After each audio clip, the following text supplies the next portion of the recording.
الحمد للہ رب العالمین والعاقبۃ للمتقین والصلاة والسلام علی رسولہ محمد وعلی آلہ واصحابہ اجمعین. اما بعد، اعوذ باللہ من الشیطان الرجیم.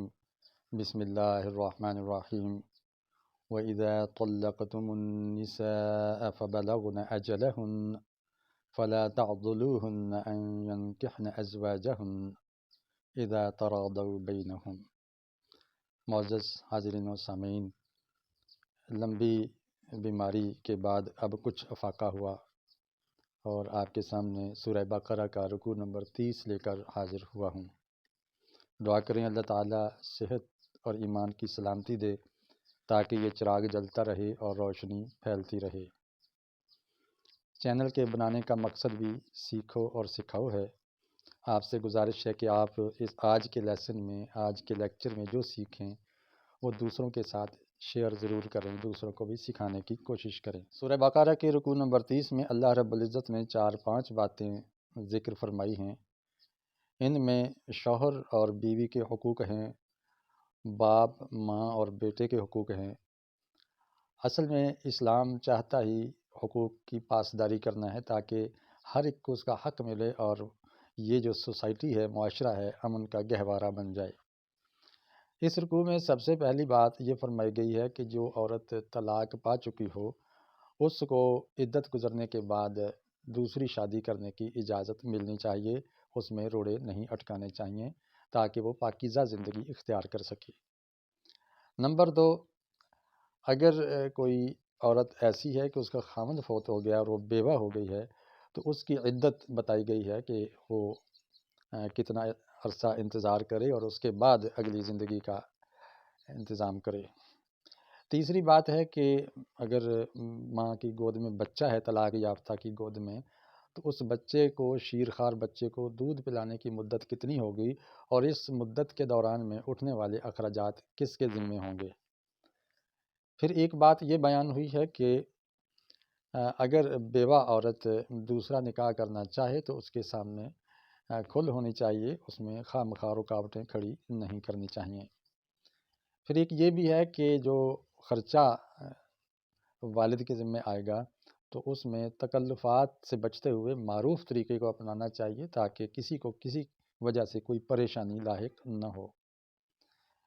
یہ چند باتیں اس رکوع کے اندر اللہ رب العزت نے ارشاد فرمائی ہیں. آئیے ہم ان کو سیکھنے کی کوشش کرتے ہیں.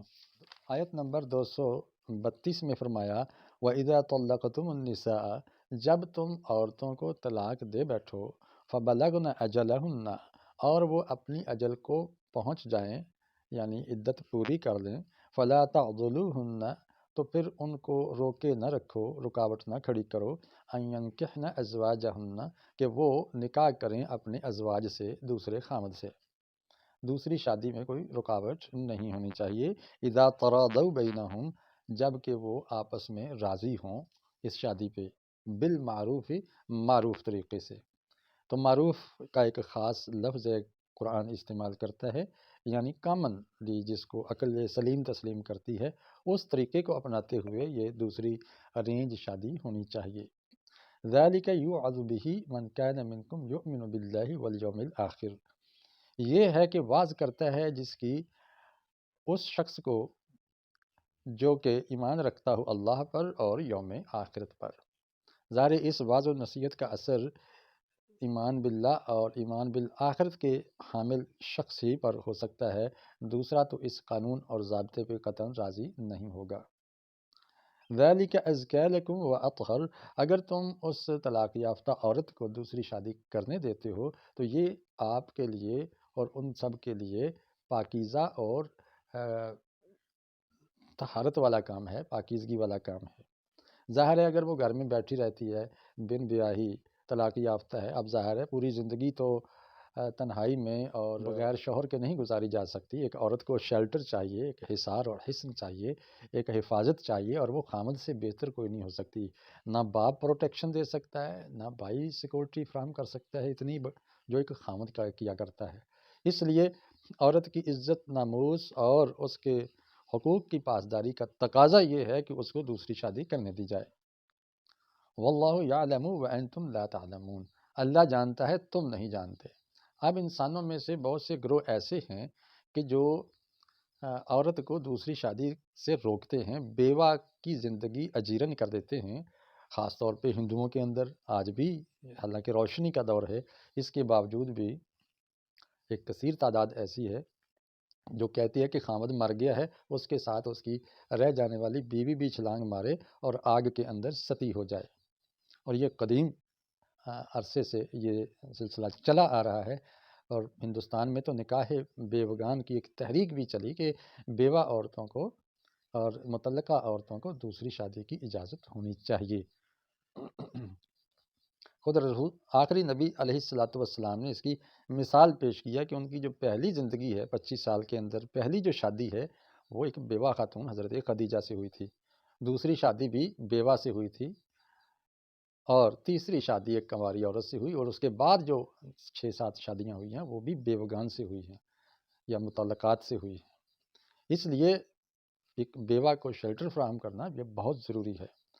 والوالدات یرضعن اولادہن، آگے ایک دوسرا مسئلہ بیان فرمایا اگلی آیت میں، 233 نمبر آیت سورہ بقرہ، کہ اور والدائیں جو ہیں مائیں وہ اپنی اولاد کو دودھ پلائیں حولین کاملین، 2 مکمل سال، لمن اراد ان یتم الرضاعہ، اس شخص کے لیے کہ جو اس رضاعت کی مدت کو مکمل کروانا چاہتا ہے۔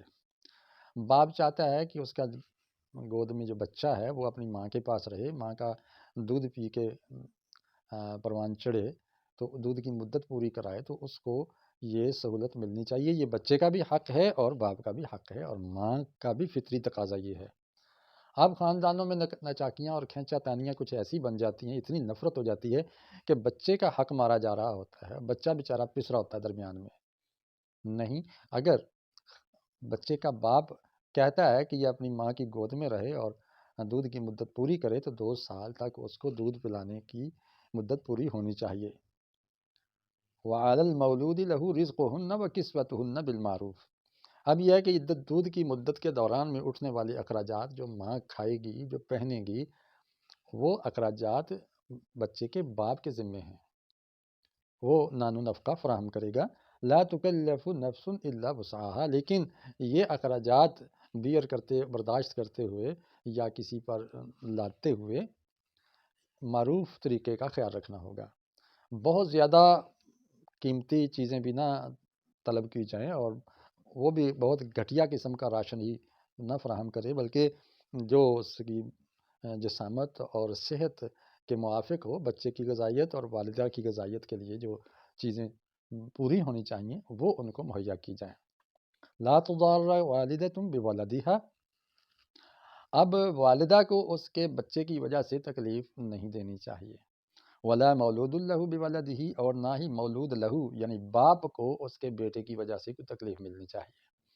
اب بچہ تو ظاہر ہے دونوں میں ایک رابطے کا ذریعہ ہے، اور باپ چاہے گا کہ بیٹے کو بار بار دیکھے اٹھائے، ماں چاہے گی کہ بیٹے سے ملاقات کرے، تو یہ چیزیں عام ہونی چاہیے۔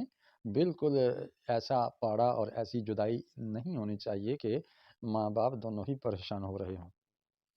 وعلی الوارث مثل ذلک، اب اگر شوہر اخراجات برداشت نہیں کر پاتا ہے تو اس کے جو ورثاء ہیں، اس کے چاچا ہیں، اس کے دادا ہیں، تو ددھیال کے ذمے ہے کہ وہ اخراجات پورے کرے۔ اگر شوہر یہاں نہیں ہے، دنیا سے رخصت ہو گیا ہے یا بے روزگار ہے یا کوئی بھی مسئلہ بن گیا ہے، تو اس کے جو بچے کے ورثاء ہیں وہ ان اخراجات کو برداشت کریں گے۔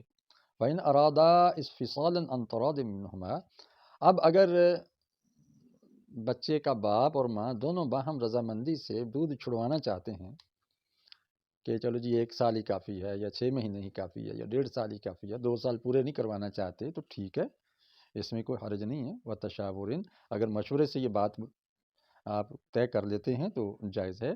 فَلَا جُنَاحَ عَلَيْهِمَا، اس پر دونوں پہ کوئی حرج نہیں ہے، کوئی تنگی نہیں ہے۔ وَإِنْ أَرَدْتُمْ أَن تَسْتَرْضِعُوا أَوْلَادَكُمْ، اب اگر تمہارا ارادہ ہو کہ تم اپنی اولاد کو دودھ پلاؤ ایک دوسری عورت کا، اصل ماں کی بجائے کرائے پہ معاوضہ دے کے دودھ پلاؤ، فلا جناح علیکم، اس پر بھی تمہیں کوئی حرج نہیں ہے، جیسے کہ عرب کے ہاں یہ رائج تھا۔ عرب لوگ اپنے بچوں کی پرورش دیہاتی ماحول میں کروانا چاہتے تھے تاکہ زبان بھی خالص ہو اور خوراک بھی خالص ہو۔ تو آپ اگر بچے کو کرائے کا دودھ پلانا چاہتے ہیں تو اس میں کوئی گرفت نہیں ہے۔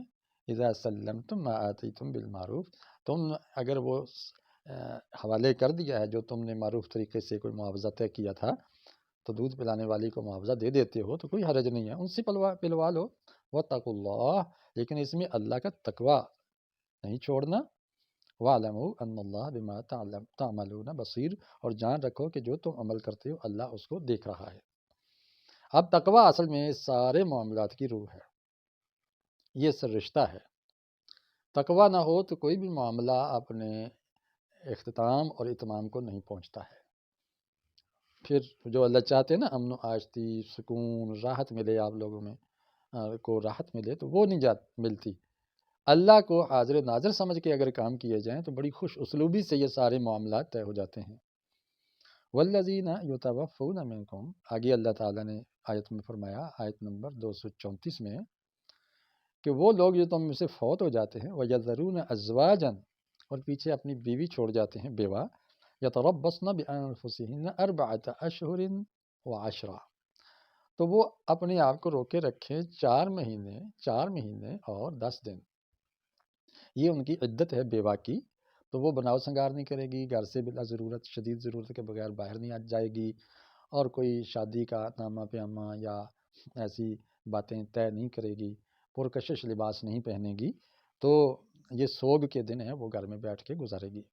فَإِذَا بَلَغْنَ أَجَلَهُنَّ، اور جب وہ اپنی اجل کو، عدت کو پورا کر لیں، فَلَا جُنَاحَ عَلَيْكُمْ، اب تم پر کوئی حرج نہیں ہے، فِي مَا فَعَلْنَ فِي أَنفُسِهِنَّ بِالْمَعْرُوفِ، جو وہ کریں اپنے ذات کے معاملے میں معروف طریقے سے۔